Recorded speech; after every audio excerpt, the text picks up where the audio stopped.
माई के आंचल में कोनो तरह के दाग। रउआ सब ये वीडियो में बना रही और वीडियो के खूब अंत तक देखी और वीडियो को हम दिखावा तानी कि वीडियो के टीजर रउआ सब के एगो प्रोजेक्ट देखनी है। हम अपन बात बोले से पहले रउआ सब के प्रोजेक्ट दिखा दिले बानी। तो हम बतावल जाता नहीं वीडियो में कि जो खेसारी लाल यादव का मूवी आवता संघर्ष 2 तो एक ट्रेलर रिलीज हो गल ठीक बा। आज हम ओकर रिव्यू करतानी।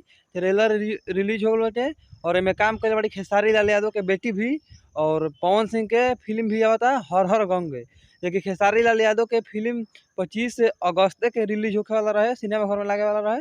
तो गदर 2 जैसे गदर 2 के बाद फिल्म तो गदर 2 के लेके फिल्म के मैंने डेट बढ़ा दिया गई। तो 20 सितंबर के हो गया सिनेमा घर में लगी 20 सितंबर के तो सब जाके देखम जा। और पवन सिंह के जो फिल्म बाटे पवन सिंह के फिल्म लागत वो 20 सितंबर के लागता सही मैंने शहर के शुभ अवसर पर लागता। तो वो जाके फिल्म देखम जा। दोनों फिल्म बहुत जबरदस्त बाटे, भोजपुरी के नंबर 1 और टॉप फिल्म बाटे, हिट फिल्म बाटे ठीक बात। जाके देख लो चलो तो हम फिल्म के हम ट्रेलर के रिव्यू करते दोनों ट्रेलर के। चलो वीडियो में बना रही लास्ट तक देखते रही।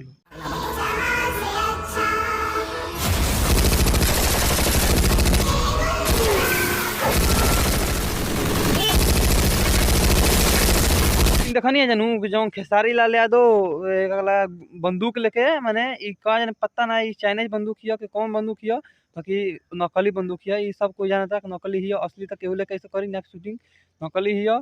और चलो लोग फिर दिखावत नहीं के 2 अध्याय होते हैं, 13 अध्याय खत्म हुआ।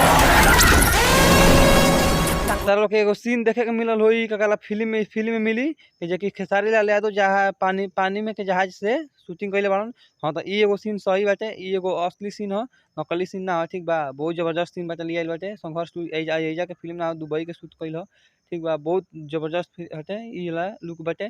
और तीसरका सीन बाटे खेसारी लाल यादव के जे कि इनकर बेटी बाड़ी नु बेटी के अपन लंगड़ कर देतारन अपाहिज रोसो के सुनते बानी अपाहिज हो जाती है बेटी उनकर। और फिर बाद में खेसारी लाल यादव ओकरा के दौड़ा के कलेक्टर बना देता रन।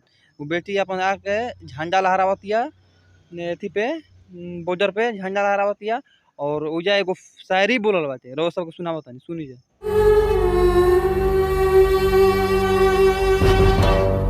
भारत कोई जमीन का टुकड़ा नहीं, एक जीता जागता राष्ट्र पुरुष है। चलिए सुन लेनी जा शायरिया। अब चलिए अब पवन सिंह के मूवी पे आई जा टीजर पे देखा लोग पवन सिंह बाटे। पवन सिंह में ले ले बड़ा रोल हर हर गंगे के मन भक्त हवन गंगा जी के और में गंगा जी के भक्त में बड़न और बहुत जबरदस्त यो सीन बाटे। आ रहा हूँ अपनी माँ गंगा की सुरक्षा।